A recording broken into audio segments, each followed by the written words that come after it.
Hey, good morning, everybody. SLITA here, Sports Live and ATL. Like, comment, subscribe. Thanks, everybody, for the attention on the last video I did. I know it was a long premiere, but it was something that was long overdue for me just to get off my chest.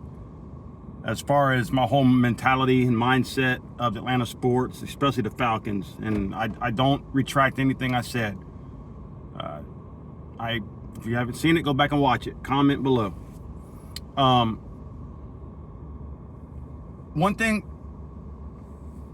few things I like about kids going back to school. This is not the video, but this is just something as I experienced coming in. The things I like the fact that kids are back in school is that they're out of the damn gym. Right? Winter's coming. Okay, those are the two things I like about kids being back in school. What I don't like is the fucking school buses that seem like they have a million kids in it holding you up when you know there's only like three seats in a row, maybe 2 seats in a row, 20, 30 back or whatever. And it's like it's never ending. They never seem to get everybody off. It just seems like they just keep popping out the kids from the ground out. So waiting for school buses suck. And traffic is worse, as if it's possible. Anyways, just want to get that off my chest. The best Atlanta Falcons time to be an Atlanta Falcons fan was 2008 to 2017. Reason why I add 2017 in there is not because of how it finished,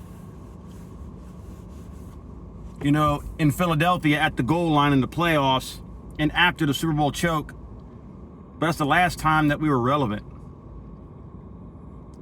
The years from 2008 to 2017, the head coaches were Mike Smith and Dan Quinn. What do they all have in common?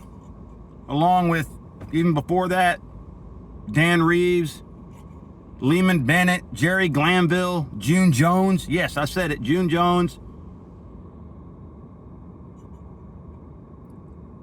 Jim Mora. Is playoffs. 2008 to 2017 was the most consistent time to be an Atlanta Falcons fan. Out of those 9 years, I believe we had 7 winning seasons. With 2008, 2009, 10, 11, 12, 16, 17. We had 7 winning seasons in 9 years. 6 playoff teams in 9 years. 2 NFC championships in those 9 years.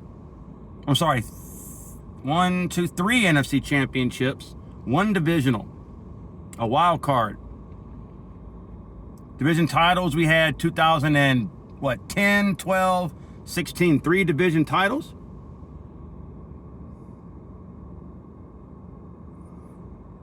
And what do we have from 2018 to 2025 moving forward? We've had 3 horrible head coaches. 8 straight losing seasons. Terrible quarterback play. You notice how between 2008 and 2017 we had consistent quarterback? Regardless of what you want to say about Matt Ryan, consistent. What have we have since Matt Ryan? How many quarterbacks? Crapiota. Well, let me be nice. Marcus Mariota, Taylor Heineke, Desmond Ritter, Michael Penix, Kirk Cousins, Strand, Cooper Rush, Tua Tagovailoa. Sad, right? When we had consistency, we were winning. Now, we didn't win a ring. We should have, but we didn't win a ring. But at least there was hope. There is no hope with this debacle that we got now. From 2008 to 2017, Arthur Blank had common sense. He had a know-how of what it takes to try to put a team together and win. He listened more to himself than he did his office and the fan base and the radio media and whoever else. We had 1 general manager within that time, 2008 and 2017. Now we have had what?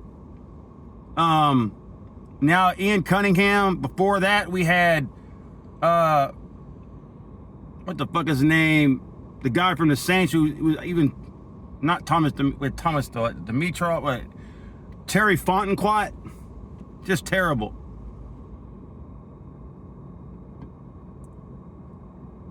I guarantee you Mike Smith would know how to win with this talent. I mean, it's dejecting, y'all, to feel defeated before the season even starts. But you want to name me anything positive about the team that we got right now that's going to make me think otherwise. I mean, we have good talent. We have the capabilities of having a playoff team. But if you don't have good coaching, you're not going to win. I mean, from 2008 to 2017, we had 2 coaches. One coach led us to 2 NFC championship games, a divisional, and I think 5 winning seasons or 4, whatever it was. 4 straight winning seasons at one point. I'm sorry, 5 straight winning seasons. 5. Mike Smith had 5 straight winning seasons. 4 of those were playoffs, and 1 was a 9-7. What have we had since after the Dan Quinn era? 1 Super Bowl, yeah. NFC championship game, great. Lost at the 1-yard line in Philly. What have we had since? 8 straight losing records, 8 straight non-playoff years, 3 head coaches, 2 general managers. Let that sink in. The only consistent between 2008 and 2026 is that people continue to say rise up. I mean, I think maybe also people need to stop saying that. I mean, it was good while it lasted when it first started. Now there's no point of saying rise up. I mean, I don't understand why we continue to say that stupid slogan. You know, I want to be wrong. I want this team to win. But I would bet out of the people that follow my channel, not many have followed it for as long as I have. You might have some. But you got to keep in mind, y'all, I've been following this team since 1980. And I deserve to see the team win a Super Bowl. It don't matter what I say, how I talk about other fan bases or their rings or championships or what they've accomplished. You know, they still have accomplished rings. You know, whether I crap on a fan base or whatever, almost every fan base that I crap on has at least 1 Super Bowl. You know, that's not why I crap on them. There are just a lot of annoying fans out there, but they got something in common that they don't have with me, and that's winning rings. A lot of fan bases out there do not deserve to see their teams win titles, but the fact is, most of them have. I haven't. You know, why haven't I been able to experience? I've been pretty much an open book since I've been on here. I've said how I felt, stand by what I felt, been one of the best Falcon content creators and fans that there are, whether you agree with me or not. I mean, I say some dumb things. Yeah, we all do. But I say a lot of facts, and I speak everything through passion. And all I want is this team to win. You know? And the best years, it seems like, are behind us, 2008 to 2017. From 2018 to 25, it has been an utter disaster here, an embarrassment of monumental proportions. People keep saying ever since the Super Bowl choke, haven't been the same. That's true, but to me, it's after y'all tried to dump Matt Ryan when he was going to play, I think in 2021 or whatever it was, and then y'all tried to go after Deshaun Watson. Thank God we didn't get him. His career hasn't been anywhere, but you hurt Matt's feelings, and he bolted to Indianapolis. Hasn't been the same since. Quarterback carousel has been ridiculous. Y'all could crap on Matt Ryan all you want, but I bet y'all would love a prime Matt Ryan over anything that we have now. I have never seen such a turnover of quarterbacks in my life. It's either we get injured quarterbacks, we overpay quarterbacks, we don't evaluate the quarterbacks well, or we hurt their feelings and they go. I mean, this carousel of quarterbacks has been a complete clusterfuck, complete joke. You can't win that way. And then you throw in the fact that you've gone through 3 fucking head coaches. I mean, my God, man. And every coach that you have hired has had a losing record with you. Arthur Smith, terrible. Raheem Morris, even more terrible than Arthur Smith. Probably the worst head coach the Falcons have ever had. And then you got another guy, Kevin Stefanski, who in the last 2 years was head coach with Cleveland, has 8 wins. I mean, make that make sense. That is just being stupid all the way around. If you're trying to get a winning culture, you hire winning pieces. What has been winning with Arthur Smith, Raheem Morris, and Kevin Stefanski? They don't have winning in common. I don't care what Raheem Morris did with Tampa. I don't care what that 1 year with Tampa where he had 10 wins. I don't care about Stefanski a couple years ago with Cleveland. The fact is, in recent times, he has sucked. All we do is embrace the suck here. And you expect to change and get a winning culture when you keep bringing losers in here. Losing coaches, losing general managers, losing quarterbacks that can't even play. I mean, since Matt Ryan left here, these guys have either been hurt, underperforming, or just plain bad. Unbelievable, man. Not saying Tua doesn't have the talent. He's shown that he can play, but he's too concussed. And after what I saw in that first preseason game, not that that matters, it's preseason, but it's just like 92.9 The Game said, we understand what preseason is. But after all the down years and disappointment, whether you win or lose in the preseason, that doesn't matter. Show us something. And the players that we had on the field last week didn't show us anything. They didn't show us that anything changed. Now, all of a sudden, the regular season can hit and we could take off and I'll be eating my words, and I'll be glad to eat my words. But I got to see it to believe it, because I sure as hell don't expect anything. Well, I take that back. What I expect for the Falcons this year is to lose. And that's sad because the team has a lot of talent. But you got to show me that you're capable of winning. You know, you already know Kirk Cousins, when he plays, is going to ball out with the Raiders. Watch. Michael Penix is not it. He will not be the future of this team, if not even the present. This is probably his. I believe Penix's last year with the team. He may not even make it through the year.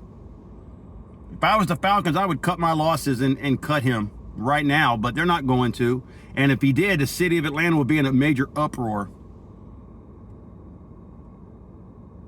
I mean, a lot of the fan base wants Strand. What's his name? Jeff Strand to quarterback. Why not? Couldn't do any worse. I mean, I don't know what he's about, so maybe that's a good thing. I know Tua is injury prone and concussion prone, and Michael Penix is just bad. So why not bring in Strand? Cooper Rush didn't do anything to get my spirits up. Nope. So I don't know, man. The best years, it seems like, are behind us. 2008 to 2017, consistently in the playoff hunt, playoff games, togetherness, cohesiveness, basically one coach, with an exception of 15, 16, and 17. But Dan Quinn in those 3 years got us to the playoffs 2 out of 3 times. And even in 2015, he started off 5-0. He gave us some kind of hope. And then 2016, we know what happened. And in 2017. But after that, it's been a shit show here, man. Falcons still can't figure it out. Like I said, until the Falcons sell this team or even move out of Atlanta, they're not going to win here. Would it disappoint me to see the Falcons move? Yes. Would it disappoint me to see them win a Super Bowl in another city? Yes. But as long as they're the Falcons, I don't care what their name is. That's always going to be attached to me. But yeah, disappointing. 2008 to 2017, the best years as a Falcons fan. Well, I would do anything. I would sell my soul to have just a smidge of that back. Where we were intimidating teams. You know, I was proud to be a Falcons fan those years because I knew that we had a team, an organization committed to winning. Playoff atmosphere, the playoff games were great moments, disappointing ones too, but great. All I have in 8 years is disappointment. I can't believe I've gone 8 straight years with no playoffs and could be a 9th year. As a loyal fan, I don't deserve it. As a loyal sports fan, Falcons fan, I don't deserve this. No matter what anybody thinks about me, I as a fan, I don't deserve this. This is just utterly ridiculous and insulting. But it is what it is, y'all. Like, comment, subscribe, SLITA here. Yep, I'll see you in the next one.